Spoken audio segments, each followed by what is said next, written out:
esto que tenemos aquí es una zona de depósito. Se va depositando, al igual que si fuera una ribera o una rambla, se va depositando, como hemos hecho una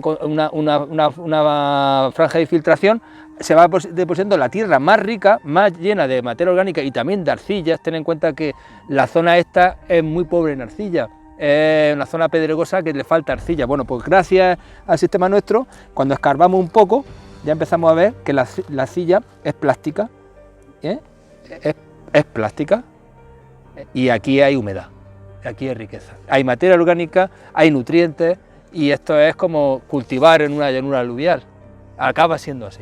De tal forma que entre eso, las plantas que van creciendo, que también van condensando la humedad del rocío, van produciendo con su caída de hojas los aportes de nutrientes de zinc, de manganeso, de molibdeno, con las bacterias PGPR que van solubilizando, en fin, tienes todo un ecosistema.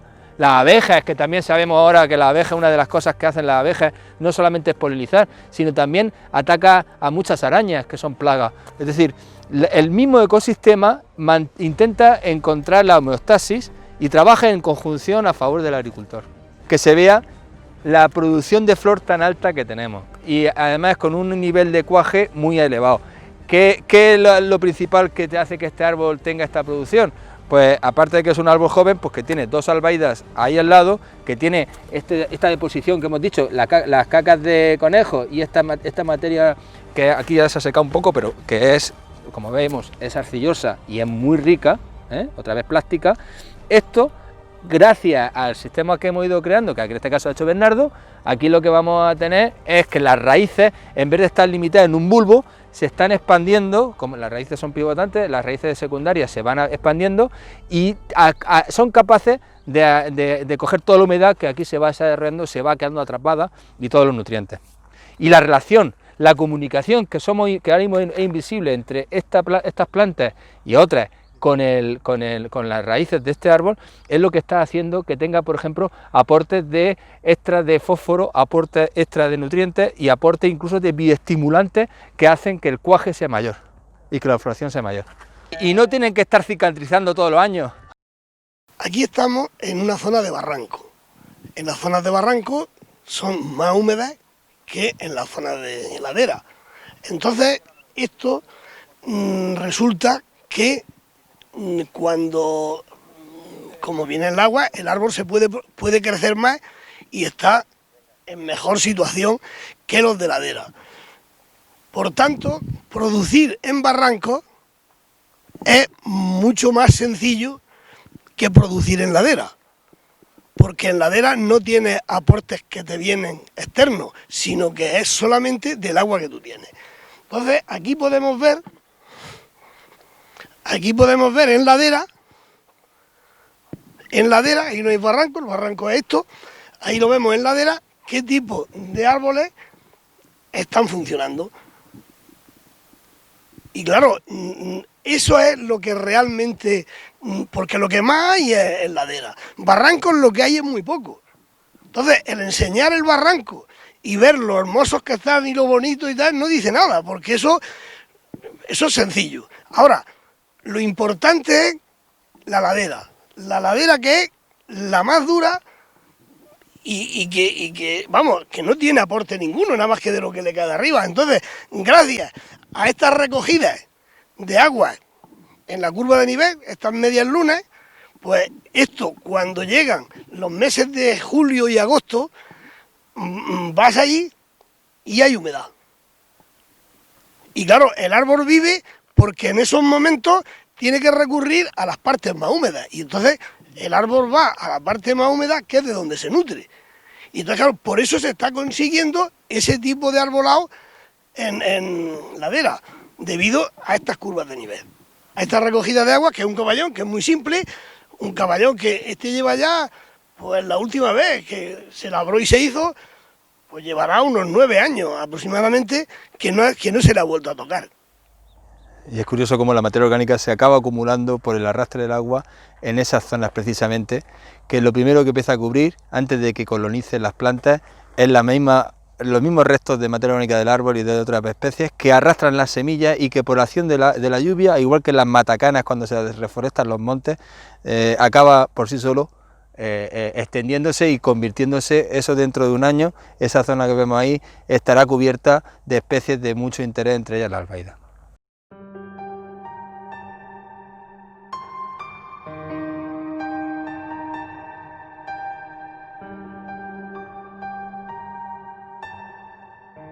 Este es uno de los padres de la finca, porque al ser amargo los mantengo debido a que luego estas almendras que se le recogen a este árbol son las que se ponen para que te nazcan nuevos almendros. Porque al ser amargo ningún animal se las come, mientras que si le pones una almendra dulce, el animal llega, te la saca, se la come y ya no te pueden hacer árbol. Lo que con este sistema no se las come y estos son, digamos, los padres de la finca. De cualquier variedad que pongas, tú tienes que injertarla para sacar la variedad que tú quieras. Aquí en esta finca, la variedad que se ha elegido es la variedad verruga. Es una variedad muy antigua, es una variedad que tiene denominación origen Murcia y era de la que se sacaba las peladillas en Gijona. Que yo como descascarador pues lo conocía porque era yo el que les vendía las almendras estas a ellos, ¿no? Y es la que saca la peladilla perfecta porque son como si fueran gotas de agua. Mira, aquí una de las cosas que observamos es que la concentración de albaida y de cistus es tan alta que esto ha sido intencionadamente favorecido por la labor de Bernardo, que ha ido esparciendo las semillas allá donde interesaba, y también la naturaleza ha creado su propia disposición, pero nosotros la hemos potenciado. Fíjate que aquí se va cortando y al acortarse se aporta, que le viene bien a la planta porque lo que hace es reforzarla, una planta, la albaida en este caso, y los cistus que aguantan muy bien, la mayoría de ellos la siga, y tenemos un aporte extra de materia orgánica, no solamente de materia orgánica, sino de nutrientes que también han fijado ellas, que han ido fijando y hiperacumulando. Y también tenemos una retención de las escorrentías, tenemos una zona muy sombreada y lo más importante, tenemos por debajo una microbiología muy alta que está trabajando en sinergia para producir fitoauxinas, fitohormonas como pueden ser los ácidos jasmónicos, los ácidos gilibéricos, y las citoquininas para que el árbol pues florezca y enraice con más fuerza. Aquí tenemos lo que los agricultores lo odian, que es las madrigueras de los conejos. Bueno, pues la madriguera de los conejos es fundamental porque cuando nos vienen las danas y vienen una cantidad de agua exagerada, pues esto te sirve como recepción de agua. Por tanto, un almendro que tenga alrededor las madrigueras de los conejos, aquí lo tenemos enfrente, que se puede ver, que no está deteriorado ni se ve triste, que todavía en la fecha que estamos tiene las hojas nuevas, las hojas viejas, que las sigue manteniendo las del año pasado, más las nuevas que las está echando ahora. Y además es muy importante el daño de las madrigueras cuando los conejos hacen que se encuentran una raíz, a veces muerden, pero el conejo siempre va a preferir morder lo que es la parte herbácea de la albaida en este caso. Y además aquí el daño que pueda producir al encontrarse con una raíz, hacer sus madrigueras, es muy menor porque los árboles tienen la raíz muy extendida. Cuando tú la concentras en un bulbo, la concentras en un gotero, ahí sí que hace daño. Pero aquí la raíz, si el árbol es atacado en esta zona, él va a ir a la otra zona y al final va a ir encontrando los intersticios para desarrollarse sin que haya conflicto con la madriguera. De hecho, para nosotros es, como él ha dicho, no solamente las danas, sino incluso la propia humedad ambiental. Estos son trampas de agua. La propia escarcha de la mañana, ahí se va a concentrar. Si te fijas, si alumbras aquí, o sea, si apuntas aquí, vemos cómo esta zona está húmeda, hay barro. Hay barro. Entonces, nosotros, el hecho de que el barro no se produce solamente por la infiltración del agua, sino también porque el agua de la mañana, la humedad de la mañana, se van creando, digamos, condensaciones de burbujas de aire frío que va condensando, se va introduciendo ahí, y ahí tenemos ese aporte de agua extra. Es decir, todo son ventajas, son servicios y bienes ecosistémicos, no no es un problema, no hay que meter veneno como hacen muchos agricultores, aunque estén prohibidos, para cargarse los conejos. A nosotros los conejos nos interesa que haya. Es más, aquí si tiramos un ratico seguramente veremos algún águila volando. El águila también nos viene bien porque también nos regula la población de conejos. Es decir, el pez grande al final se come al pez pequeño, en un ciclo en donde hay un ecosistema vivo, lo que hay es vida. Y el agricultor al final esa vida le viene bien. A Bernardo cuando ve el águila le viene genial porque sabe que de alguna manera la contención de los conejos va a estar regulada por el propio depredador natural. Entonces tu visión de agricultor es más casi de naturalista y es lo bonito que tiene este proyecto. Aquí nos encontramos en la zona donde están puestos los olivos. Estos olivos son de secano. Por eso se eligió la zona de barranco, porque es la zona donde más agua hay. Quiere decirse porque el olivo es un árbol que necesita más agua que el almendro.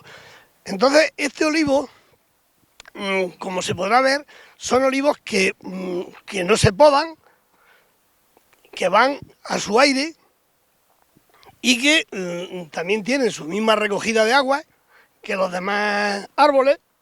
Y aquí, pues lo que se pretende es que con un mínimo de gastos el árbol llegue a producir y ser rentable.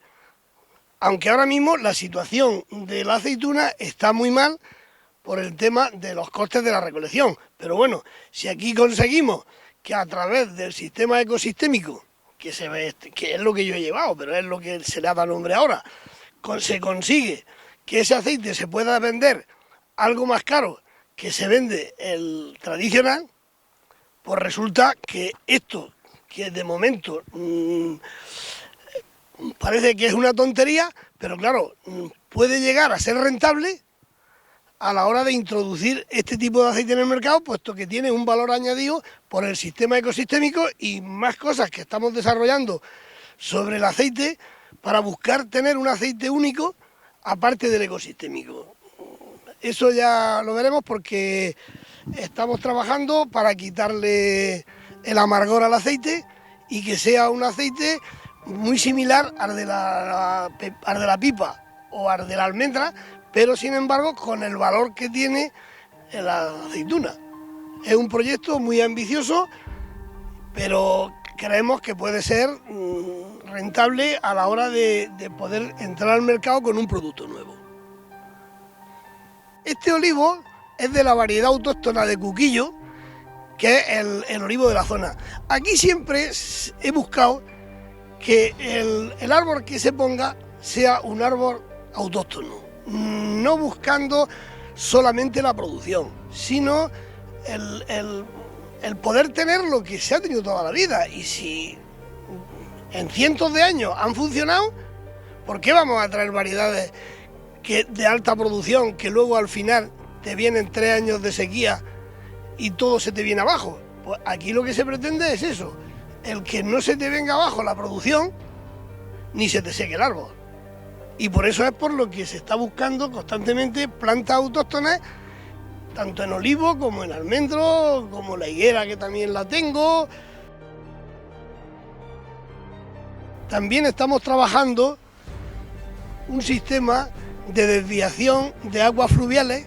Aquí nos encontramos en una zona de barranco donde el agua corren a mayor velocidad. Entonces estamos haciendo una desviación de esta agua a través de unos caballones para que las aguas no circulen por el sitio donde normalmente ellas quieren ir, sino que las pasamos a zonas donde nunca han tenido aporte de agua, con lo cual una vez que vengan las danas y entre el agua en el barranco, desvían el agua a otras zonas y puedes entonces conseguir que puedas tener zonas con mucha más riqueza que como están ahora mismo.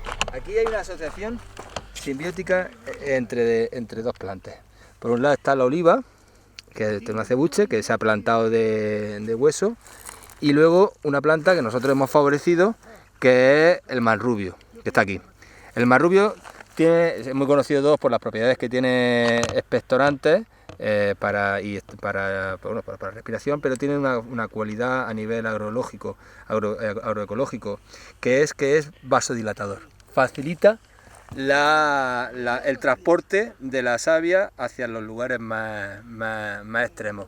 Lo que va a hacer aquí el manrubio es facilitar el desarrollo y el crecimiento en este caso del portainjerto, que es un acebuche. Va a ir creciendo más rápido porque el mismo manrubio va a ir favoreciendo el aporte de zinc y de manganeso, que son vasodilatadores naturales de la planta. Entonces vemos el crecimiento tan espectacular que tiene aquí, en este caso, el plantón. Es esa simbiosis y ese desarrollo el que nosotros estamos buscando. Esta jara que que es pringosa, tiene unas cualidades cicatrizantes. Lo que va a hacer esta jara, por un lado va a estar estimulando, y por otro lado lo que va a estar haciendo esta jara, este cistus, va a ser el desarrollo de que se vaya cicatrizando las heridas de las raíces cuando, por ejemplo, hayan nemátodos que puedan acercarse, o los mismos conejos que hablábamos antes. Tiene un cicatrizante natural y también tiene un desinfectante natural. Es decir, para las heridas, igual que cuando tenemos un golpe, cualquier cistus es bueno como cicatrizante y como desinfectante. Este conocimiento se aplica a todo lo vivo. De hecho, la mayor información que tenemos actual de bibliografía sobre los efectos, los posibles efectos, las sinergias con las plantas, la encontramos muchas veces en el Colegio Oficial de Farmacia, en los documentos que hay sobre los usos que ha tenido las plantas autóctonas en la zona. Esta planta, esta es una retama. La retama tiene un efecto muy curioso que para nosotros también es muy especial, más fuerte en eso que la albaida. Todas las plantas que tienen estas cualidades, digamos, con poca hoja, muy leñosa, si te das cuenta, tienen la forma de un paraguas invertido. Van conduciendo, van condensando, van haciendo, sobre todo ahora es muy pequeña, pero cuando está más grande, el imbrincado de redes que tiene va haciendo que vaya condensando el agua y se va conduciendo hacia la parte última de paraguas invertido, que es la raíz. Este efecto es muy interesante cuando nosotros hacemos una plantación y hacemos lo que ellos llaman curva de nivel, que realmente es una franja de infiltración. En esa zona, si ponemos este tipo de especies y ponemos una semilla o ponemos un arbolico o un portainjerto, ahí va a tener un aporte extra de sombra y sobre todo de humedad, que luego en el tiempo está claro que el desarrollo va a haber que limitarlo, porque si no nos puede molestar, pero ya te digo yo que van a ser unos pocos años en donde va a tener que invertir el agricultor ese esfuerzo, muy pocos años, porque enseguida el árbol va a poder, como digamos que aquí en todos los ecosistemas está el clima del ecosistema, es el árbol. Empezamos por plantas herbáceas, adventicias, luego plantas anuales, bianuales, arbustivas, y ya llegamos a plantas semiarbustivas, semiarbóreas, como puede ser la delfa, y otro tipo de plantas como puede ser el espino negro, y ya llegamos a la planta, al árbol, que es el top 100, el top 10 del agroecosistema. Bueno, pues en este caso está claro que el agroecosistema que nosotros usamos, el clima que vamos a usar, el árbol que vamos a permitir crecer, es el que sacamos un uso, en este caso una plantación de olivo o una plantación de almendros. Entonces, pero el árbol nuestro va a dominar sobre este en muy poco tiempo. Es decir, aunque el agricultor le preocupe que esta planta tan cerca, o esta albaida tan cerca del árbol que tenemos aquí, va a ser un problema para mañana, va a ser pan para hoy y hambre para mañana, es al revés. Ahora mismo es pan, pero es que mañana, ahora mismo es recursos, pero es que mañana esto se va a regular, porque el que está arriba, que es el árbol, va a crecer y va a dominar la captación de sol y va a sombrear, y por tanto estas plantas, que son terriblemente heliófitas, es decir, requieren mucho del sol, van a limitar su crecimiento a tener menos sol. Cuando tenemos terreno así, nosotros cuantificamos la escorrentía primero. Sabemos la escorrentía. En este campo concretamente la escorrentía prácticamente es cero. O sea, lo que vamos agua abajo de esta finca, ahora mismo en los dos episodios, de las dos danas que hemos tenido, ha sido de cero. Es decir, nosotros hemos sido capaces, Bernardo ha sido capaz de aprovechar toda la escorrentía de su finca, pues para infiltrarla en el terreno y en los lugares donde se deseaba infiltrar. Entonces, ¿eso qué hace? Eso hace que por un lado tenemos una infiltración superficial, que es pues toda esta vegetación, lo que está haciendo es laminando el caudal punta que puede traer y lo va infiltrando poco a poco en el terreno, y luego los sistemas de drenaje agrícolas lo van conduciendo a franjas de infiltración o pozos de infiltración específicos. Entonces, ¿qué hemos conseguido con eso? Que la mayor parte del agua que ha caído en nuestra finca, y que aguas arriba de nuestra finca, ha sido acometida en nuestra propia finca. Pero si hubiera, imagínate, un excedente aún de agua, porque la pendiente, al fin y al cabo, la orografía, el sitio siempre es el que manda. La orografía pudiera ser muy escarpada, nosotros podríamos disponer de una superficie de recogida de agua abajo de nuestra finca, que luego mediante un sistema de bombas solares o de sencillamente el agricultor que carga la cisterna, sube, pues podríamos utilizarlo como riego de extra sin ningún problema, porque es agua que se ha generado en nuestra misma superficie. No implica unas emisiones de toneladas de CO2 para aprovechar ese agua, cosa que cuando viene el agua por otras fuentes de una red de regantes, de una comunidad de regantes, tú ahí estás canalizando, estás bombeando y hay un gasto de energía y unas emisiones de toneladas de CO2. Entonces, para empezar tenemos ese punto. Y luego la evapotranspiración que tenemos aquí, ese agua no se está perdiendo, ese agua nos está generando un microclima. Es decir, todo el agua que tenemos aquí es tu aliada. Es decir, la que tenemos en la tierra, porque está en la tierra y nutre la tierra y nutre las raíces, pero la que está evapotranspirando te está generando un microclima.